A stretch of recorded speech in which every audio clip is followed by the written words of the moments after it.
Hey guys, it's Chef Zesty here. I'm actually in the kitchen today with my hubby, and we're going to make a quick and simple and easy cheddar broccoli soup, right? So I'm going to let you know the ingredients that we have, okay? We have our star of the show, of course, the broccoli, and I'm using a frozen bag of broccoli. I think it is 16 ounces. Babe, can you check the bag of broccoli, please?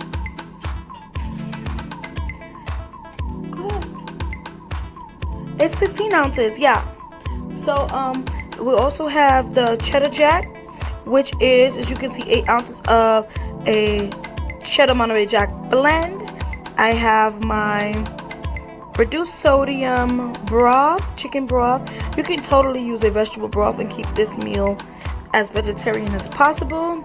I have flour, a stick of butter, some heavy cream, 1 large carrot. And now I do not skin my carrot because I find that all the nutrients are on the skin and we be shaving that off. Ain't that dumb?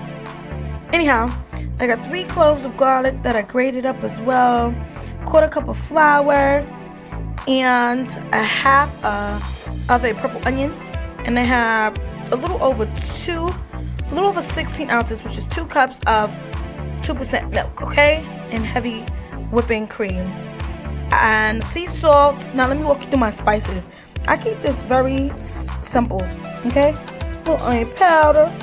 How y'all doing?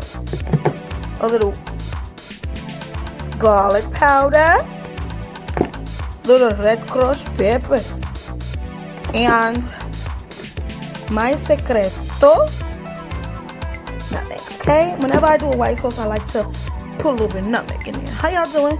And then I have the some kosher salt, okay? Coarse grain kosher salt. Oh Lord, it done fell. Anyway, my husband gonna get it.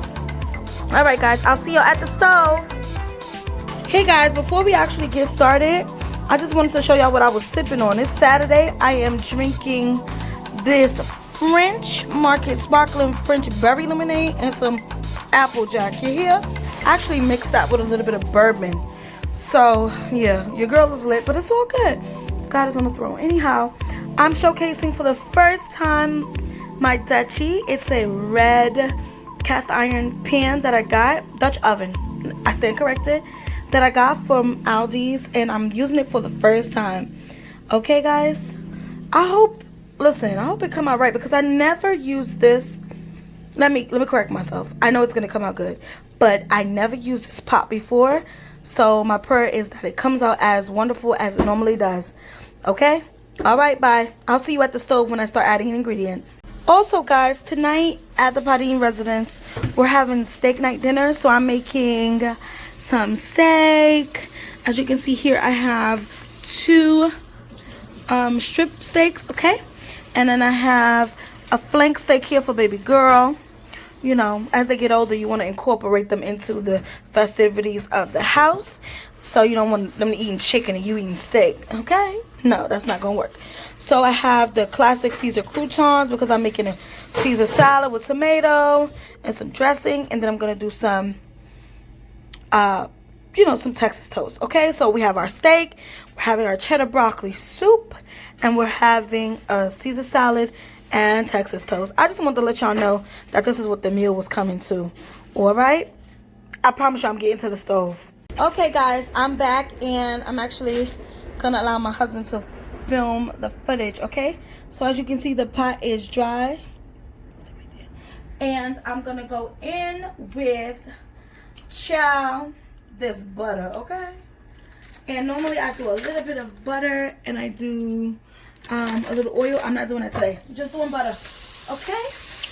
You want to get that going, and then once that comes up to a lovely boilerization, or melt it, right?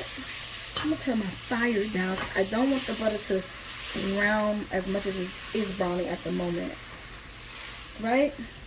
That goes, and then we're gonna go in with some flour. Now, this is a 1/4 cup of flour. I'm not going to use all of this. I just need enough to get that toastiness. See how much I have left? Now let me just get that going. All right, that works. Okay, going in with our onions at the same time so that it can brown together, because I want the rawness of the onion flavor to come off. I just went in with a little avocado oil. Don't mind me. And it's going to brown up and get all beautiful. Going in with my 3 cloves of garlic. As you can see, this meal is so simple. And if you're not prepared, stuff will start burning. As you can tell, my goal is to get quick, easy, delicious food done, okay? With not a lot of time or prep time, okay? So we'll let that go for a few, okay? Let it get nice and toasted. And then we'll go in with our nutmeg. Boom, boom, boom, boom. Now that's not even a half a teaspoon, truthfully, because nutmeg is so pungent. You don't want to do the most with this, or you'll wind up tasting like holiday pie. You don't want that. Alright? Once that toast and all the flour rawness cooks out, I'm going to actually, I smell the garlic. Oh, it's so beautiful. I'm going to go in with our, this is 2% milk. I told you that before. I'm going in with that. You want to keep a constant stirring. And if you're not as affluent in the kitchen, you want to switch over to a whisk. Let me get a whisk. I should have been prepared for that. Anyway, let me go in with the whisk. Right? And that milk is good and all of that, but you need this heavy cream. I promise you, if you don't put this heavy cream, ooh, splashing, it's not going to be what it needs to be, honey. So you go in with that, right? And then I'm going to go in with my reduced sodium chicken stock. And as I said before, you can completely omit the chicken stock and use a vegetable stock to keep this vegetarian. Okay? So we're going in with that, and we're going to let it thicken up. And that was half of the box. So if this is 32 ounces, I went in with 16 ounces, okay? When I tell you this cooks so quickly, you don't want to walk away from this. Okay, I'm adding a little bit of onion powder. This is my personal favorite. I'm going to add in a little red crush. It adds for complexity. And then a little bit of garlic. You don't want to do too much because we do have the fresh onion and fresh garlic in here. A little bit of salt, kosher salt. Look at that. That's about a tablespoon, okay? Oh no, excuse me, a teaspoon. Boom, and done. Alright. Now let this beautifulness come up to a boil. Turn my flame up. And it's going to be beautiful.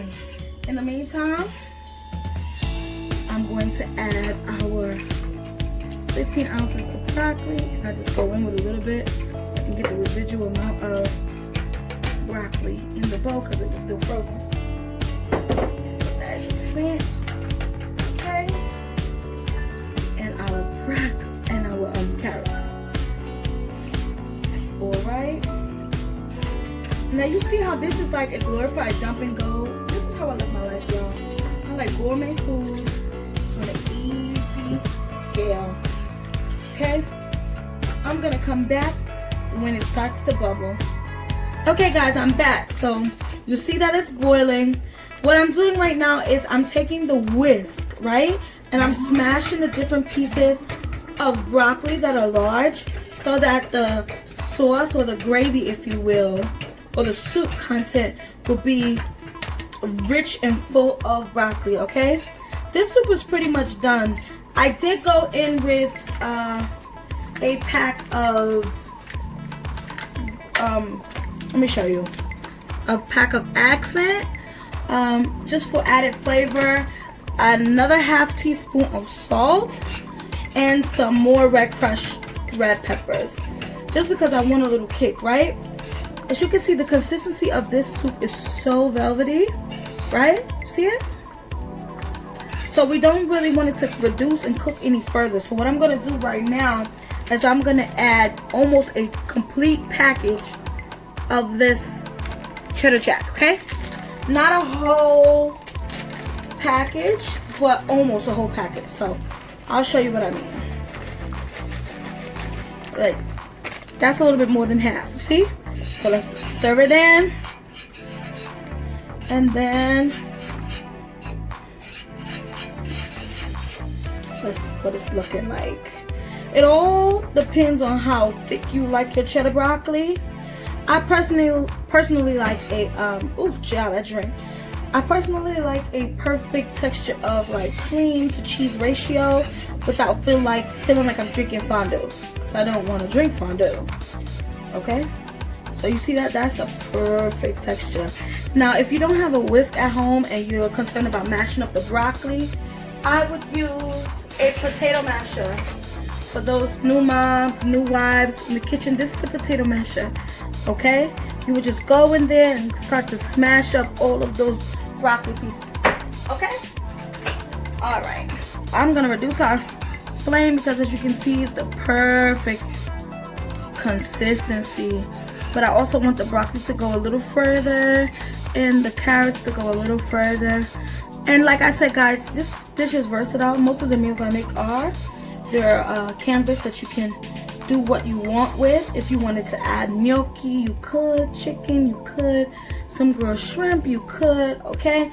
If you wanted to add more carrots, more broccoli, you could. It just depends on personal preference. Okay, guys? All right. Okay, guys, as you can see, it is done. All right? And it's so velvety. The broccoli's tender. Everything is just beautiful. Like I told you before, I'm having a steak dinner at the house, Caesar salad, Texas toast, and some steak. Just take a quick peek.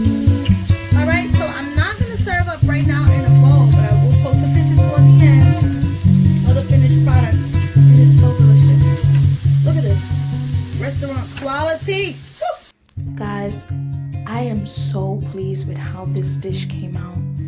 This is a regular staple in my home. I had to slow it down, guys, to show you how really legit and how succulent this food is. Watch it. Oh my God. It was amazing. And the salad, the steak, everything was so beautiful and inexpensive.